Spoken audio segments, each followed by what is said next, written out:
If there are any questions for the panel, this is a good time. Yes, my first question is to Dr. Valcavi. I want to ask, why do you follow up the thyroglobulin level and the anti-thyroglobulin and the anti-TBO? The rationale for this?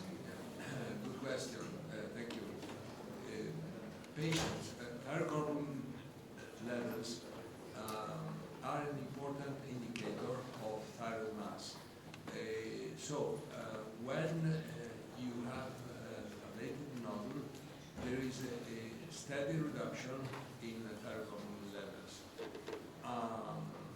unless that you have anti-thyroglobulin antibodies that is well known that prevents the measurement of thyroglobulin levels.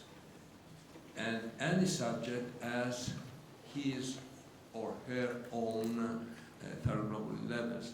So usually in patients with thyroid nodules, thyroglobulin levels are high, and I observed this as early as I used the laser 23 years ago.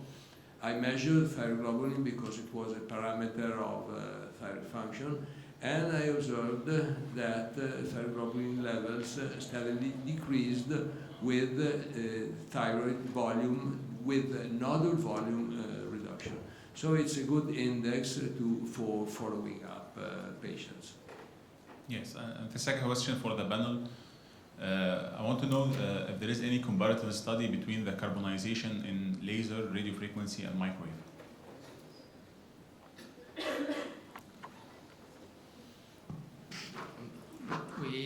Before performing our treatment, we perform large studies on phantoms, and we saw that the carbonization with laser was very big, and with the microwave there is still some carbonization.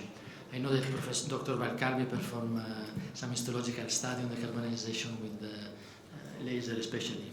Exactly, yes. I performed histological studies in patients who had respectively laser ablation, microwave ablation, and radiofrequency ablation. The only technology which consent to avoid carbonization is radiofrequency. And as the temperature is higher it's very high for the laser, because the laser can achieve up to 400, 700 centigrades at fiber tips. So these are very high temperatures, and lower temperature achieved by the microwave up to 120, 140, 150 centigrades are still capable to cause carbonization.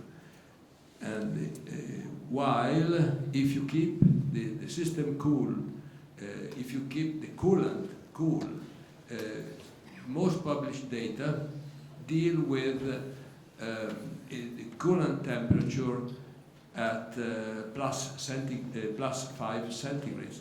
You can keep coolant saline solution down to -5, that is less 10 centigrades less, and the heating is less, is about 70 to 90 centigrades. We measured it actually, and with these temperatures, the tip of the needle doesn't cause any carbonization. Yes. Last question, I'm sorry. There is some Chinese doctors have two methods in ablation using microwave. One of it, which is the moving shots, and the other, they are dealing with the thyroid nodule like the liver. They are putting the fixed method, and they are applied for a certain time. Do you have any experience with the other method and results?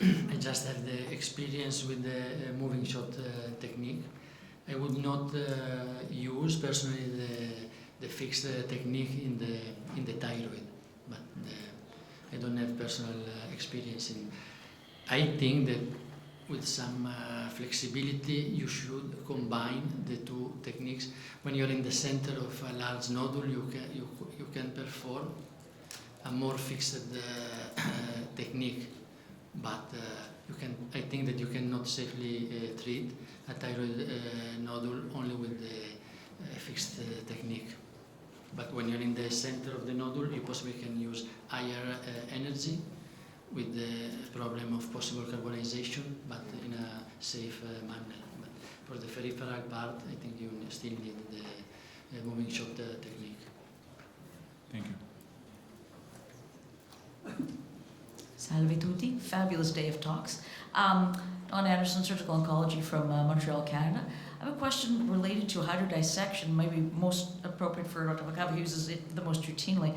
Given that the theme is obviously completeness with safety, for the really anterior nodules, particularly the ones that are close to the isthmus, is there any role for hydrodissecting, just like proofing a nice fat layer of cold glucose, like subcutaneously or under the platysma, to gain that extra few millimeters if you have a very anterior nodule?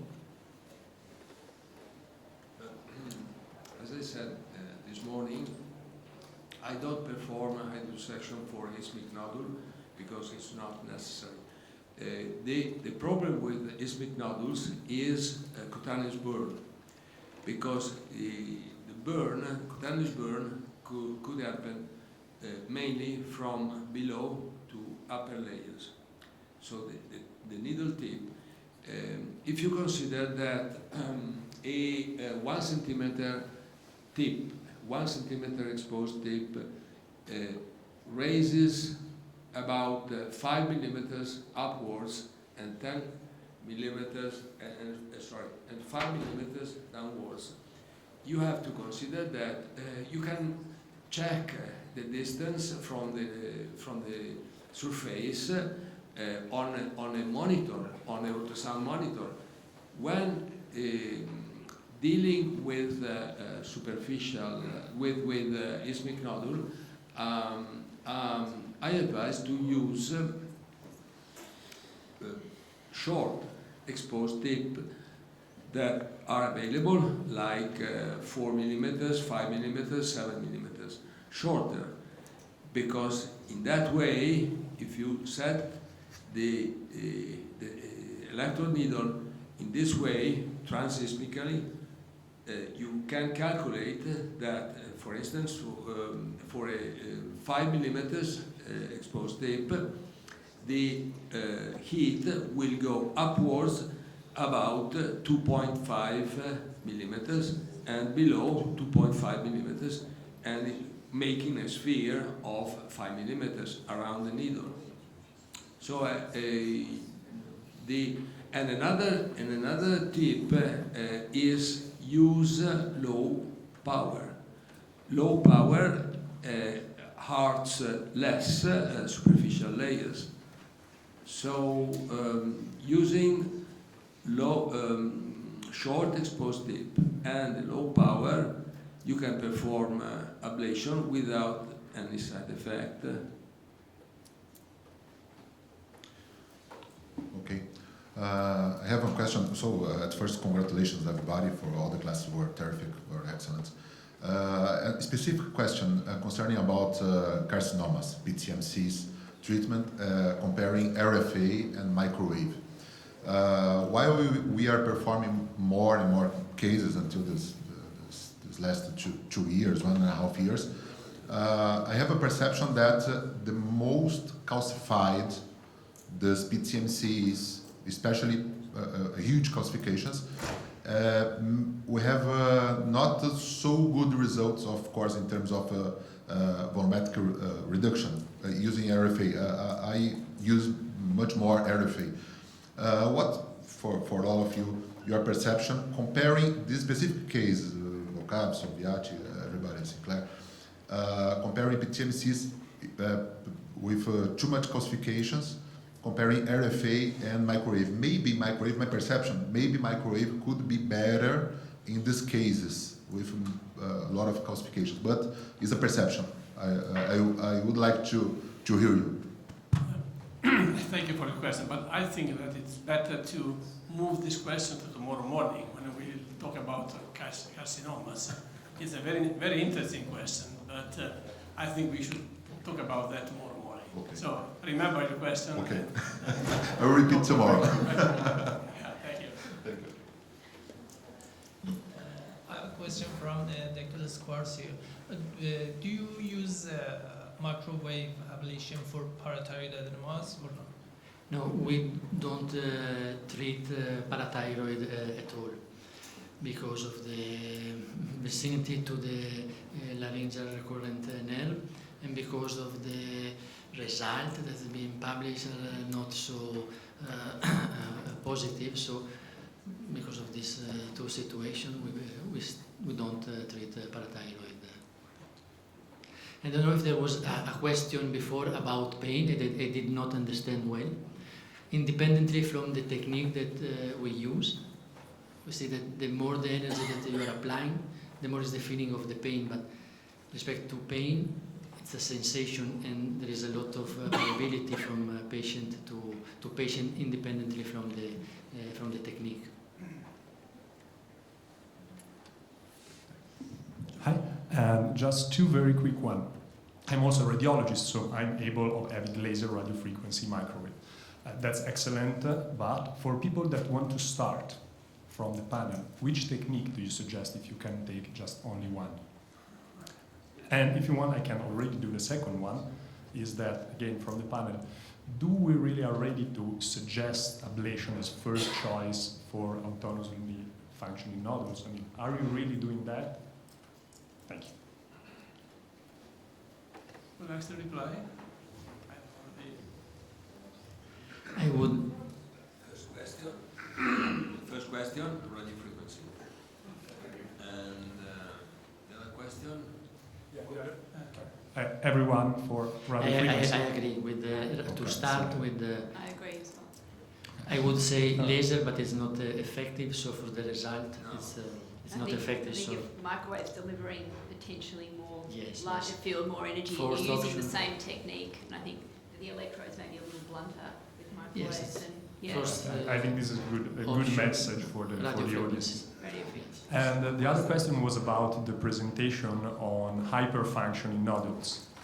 We saw that exactly that the suggestions from the United States for ASOI was to apply ablation as first choice for autonomously functioning nodules smaller than 12 ml.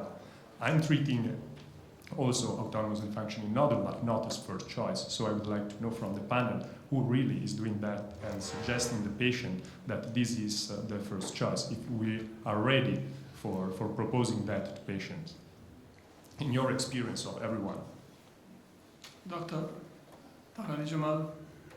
Yeah, we do recommend that for our patient. As I mentioned, that based on cost of a surgical treatment and long-term outcome compared to a radioactive iodine, not being inferior to a radioactive iodine as treatment with radiofrequency ablation, we recommend that for patients. Now, patients have the right to choose. When we say consider it as a first-line treatment, what it means currently in the US, we only recommend those treatments if surgery and radioactive iodine is contraindicated. And the point here to say that allow the patient the opportunity to choose between choice A, choice B, and choice C. Okay, that might be misleading as writing that this is the first choice. So it's exactly as for us, is one of the potential choices that should be explained Absolutely. to the patient, not the first choice. Okay, thank you. More questions? While you are thinking. And just go back on the problem of the skin burns from a very old interventional radiologist as I am. Going back to the 90s, I had one case, not in thyroid, but in the liver. We were treating this patient with a big hepatocellular carcinoma, not surgically possible to be removed, and we performed an excellent treatment. But we were at the beginning of experience with radiofrequency, and we caused a skin burn, which was extremely painful for this old lady. And this old lady, we followed her for years after the treatment, and she hated us because of the skin burns. He did not think that we had cured the hepatocellular carcinoma, but every time we met her, we said, "Oh, you were very, very negative because they were extremely." So it is the skin burns from radio frequency from microwaves are extremely painful. I can guarantee.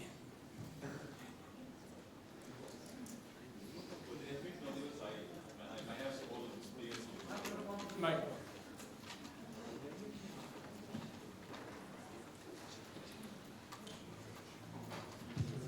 With ethnic nodules, we have two problems. The main problem is the skin burn, and the second problem is the injury to the trachea.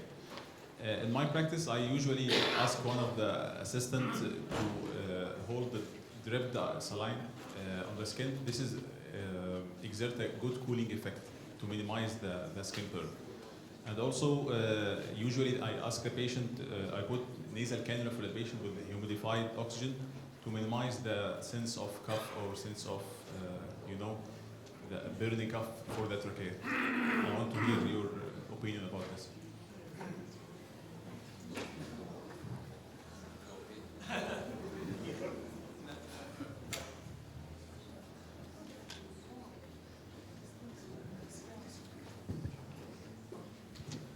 So, if there are no more questions, we can close the session here. And thank you. We thank all of you for being here so late. So,